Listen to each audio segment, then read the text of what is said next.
এইবাৰ ঢেকিয়াজুলিত viral nursing হোমৰ স্বত্বাধিকাৰী নাৰ্ছক অশ্লীল প্ৰস্তাৱৰ অভিযোগ ঢেকিয়াজুলিৰ বৃষ্টজ্যোতি ছুপাৰ স্পেচিয়েলিটি হাস্পাতালৰ স্বত্বাধিকাৰী তথা মুন্নাভাই MBBS ৰূপী চিকিৎসকৰ বিৰুদ্ধে উঠিছে গুৰুতৰ অভিযোগ ব্যক্তিগত খণ্ডৰ চিকিৎসালয়খনৰ স্বত্বাধিকাৰী তথা মুন্নাভাই MBBS খ্যাত চিকিৎসক ৰঞ্জিত পাঠকৰ বিৰুদ্ধে নাৰ্ছক যৌন আতিশয্য চলোৱাৰ গুৰুতৰ অভিযোগ হস্পিটেল ঢেকিয়াজুলিত আছে ইয়াতে মই জব কৰা আজি এবছৰে হ'ল এবছৰলৈকে ইয়াতে কৰি আছো জবটো তাৰপাছত ৰিসেন্টলি নগাঁৱৰ পৰা এক্সপেন্স কৰিব ছোৱালী এজনী আহিছিলে বহুত কেইজনী আহিছে এই ছোৱালীজনী মাজত এজনী ছোৱালীক ছাৰজনে মেছেজ অনাৰ যোনজন হয় ডক্টৰ ৰঞ্জিত পাঠৰ হেজনে বেয়াকে মেছেজ কৰিছিলে মানে মিছবিহেভ কৰিছে তাৰপাছত ছোৱালীজনী আমাক জনালে আৰু কল কৰি কিনি ৰুমত মাতিছিলে পাছত পইচা কথা কৈছে যে তোমাক কিমান পইচা লাগে কবা থাকিবা মানে ইমানখিনি খুলি ক'ব নোৱাৰো মই যেনেকৈ টাইপৰ কথা কেইটা ৰেকৰ্ডিং আছে মোৰ তাত স্ক্ৰীনশ্বট আছে মেছেজ কেইটা তাৰপাছত সেইখিনি কথাত মানে গম পালোঁ তেতিয়া মই মাতিলোঁ মানে যেইখিনি হ'ব নালাগে এনেকৈ তুমি মানে কিবা এটা একশ্যন লোৱা তোমাৰ দাদা বা ফেমিলিক কৈ কিনি থানা চানাত গৈ এণ্ট্ৰি কৰা এনেকৈ কৈছিলোঁ তাইক তো সেই কথা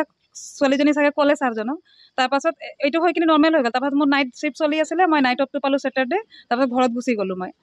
যোৱাকালি ইভিনিঙত মই আহিলোঁ তেতিয়া ছাৰজনে মোক মাতি কিনি ক'লে যে তুমি মোৰ কেবিনত আহা বুলি কিনি মই কেবিনত গ'লোঁ তেতিয়া কৈছে যে তুমি এইটো মাহৰ চেলাৰীটো লৈ কিনি আকৌ ডিউটি কৰিব নালাগে তুমি ওলাই যোৱা বুলি তো মোক ৰিজনটো লাগিছিলে মানে এইটো ভুলৰ কাৰণে মই মাতা কাৰণে মোক ওলালে না মোৰ কিবা ভুল হৈছিলে উইদাউট ৰিজনটো যিকোনো এমপ্লয় ওলাই দিব নোৱাৰে না এইটো কোনো ৰুল নহয় তো সেইটোৱে সুধিব লৈছোঁ আৰু আজি বুলি নহয় এইটো আগৰবাৰো এনেকৈ হৈছে বহুতবাৰ এনেকৈ ছোৱালীৰ লগত হেৰি কৰে কিন্তু কিছুমান ছোৱালী ভয় কৰে নামাতে তো মই আমাৰ এই দাদা কেইজন আছে সিহঁতক ফোন কৰি মাতিলোঁ আৰু আজি সেইকেইটা হ'ল তো ছাৰজনে এতিয়া একচেপ্ট কৰিছে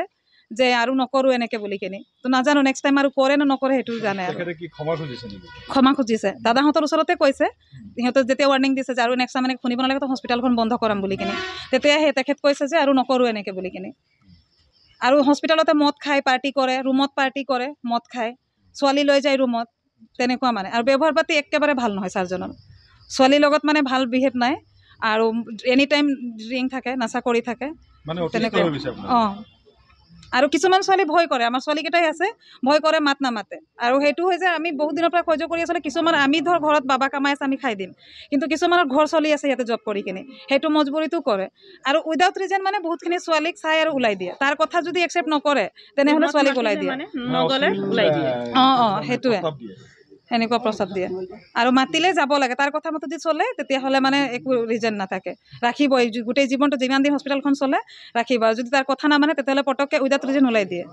তেনেকুৱা আৰু মইতো নোকোৱাকৈ এদিনাখন ঘৰত গ'লোঁ ঘৰৰ পৰা সকলে তাই আজি ব্লকত গৈছিলে তাই গোটত কাম কৰে তো ব্লকত যাওঁতে তাইক আহিলে তাইক কৈছে তুমি নোকোৱাকৈ গৈছিলা নহয় মোৰ কথা নামানিলে তুমি ওলাই যোৱা বুলি সেইটোতো একো ৰিজন নহয় না দাদা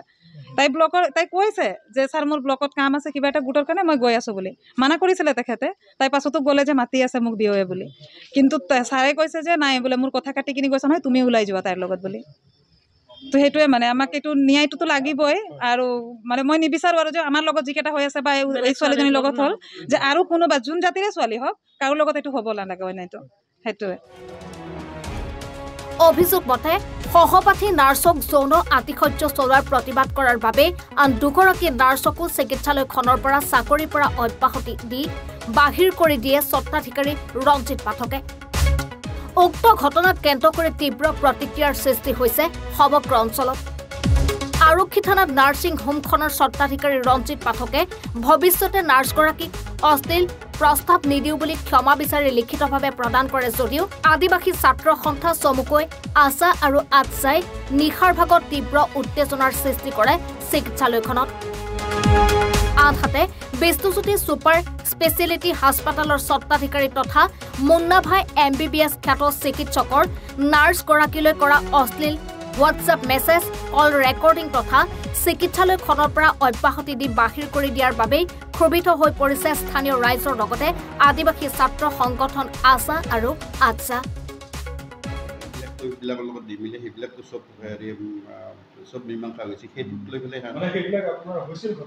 সেইবিলাক নোহোৱা বুলি নকওঁ মই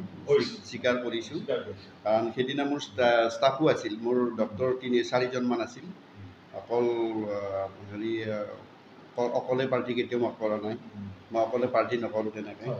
গতিকে তেওঁ মাতিছিলোঁ কিন্তু তাই উল্টা বুজিছে কিবা বুজিছে সেইবিলাক মোৰ আৰু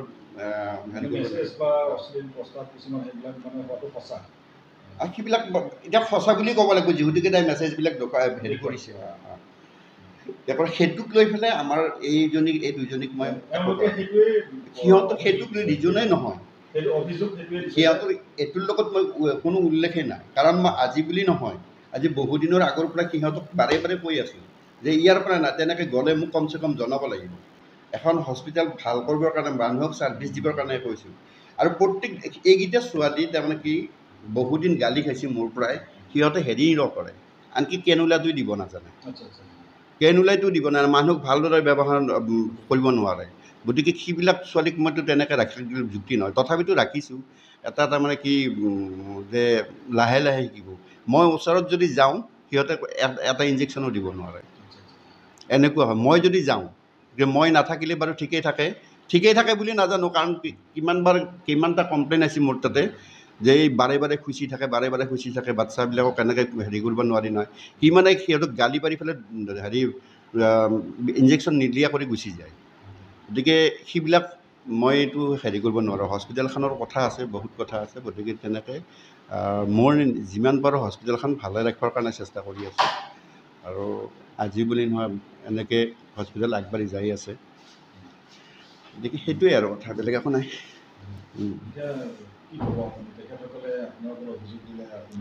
মোৰতো নহয়,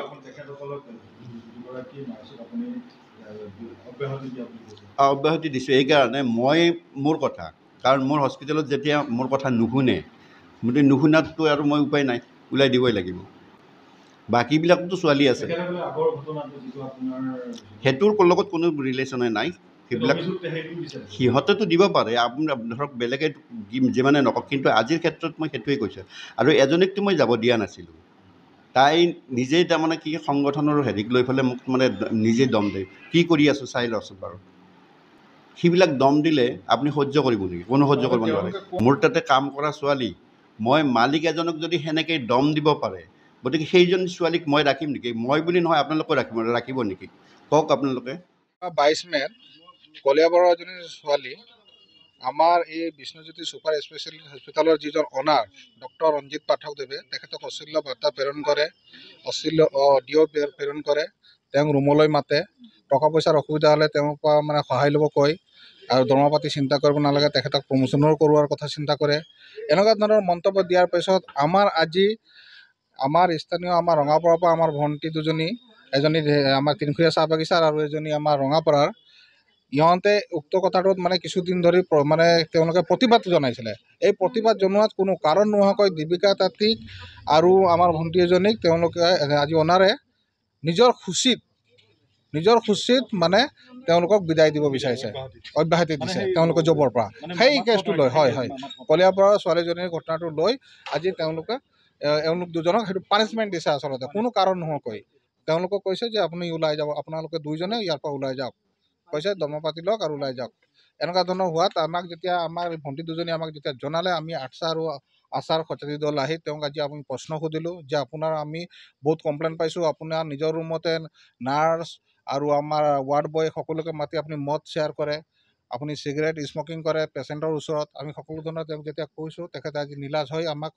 গোটেইখিনি কথা সৈবৰ দি সহমত জনাইছে আমাক, আৰু তেখেতে এইখিনি কৰে যে আজি লাজ পাইছে তেখেতে, আমি তেওঁৰ কথাত অভিমান পাইছোঁ। আৰু সেইকাৰণে আমি আজি আটছা বা আচাৰৰ যোগেদি আমি সজাতি দলে তেওঁক আজি আমি ৱাৰেণ্ট কৰিছোঁ যে দ্বিতীয়বাৰৰ কাৰণে যদি আমাৰ কোনোবা পেচেণ্টৰ লগত তেখেতে বা কোনো আমাৰ মানে সেৱিকা বা ৱাৰ্ড বয় বা কাৰোবাৰ লগত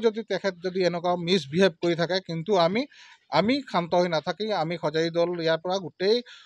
আটছা আচাৰ সকলোৱে আমি ওলাই আহি তেওঁৰ এগেইনষ্টত আমি প্ৰতিবাদ কৰিম। প্ৰয়োজন সাপেক্ষে আমি মেডিকেল কাউন্সিলত আমি তেওঁৰ এগেইনষ্টত আমি কমপ্লেইন দাখিল কৰি এইখন হস্পিটেল আমি বন্ধ কৰিবলৈ চেষ্টা কৰিম। Bureau report, any Bharat 24।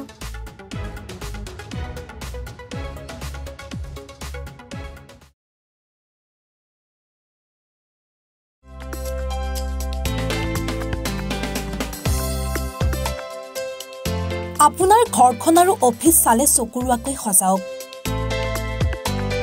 আজি আহক সকলো ধৰণৰ অত্যাধুনিক ফাৰ্নিচাৰৰ বাবে চিটি ফাৰ্নিচাৰ 6 মাইল গুৱাহাটী। আমাৰ ঠিকনা 6 মাইল পাঞ্জাবাৰী ৰোড, পুৰবী দাইৰীৰ সন্মুখত, গুৱাহাটী। আমাৰ যোগাযোগ নম্বৰ 9435013969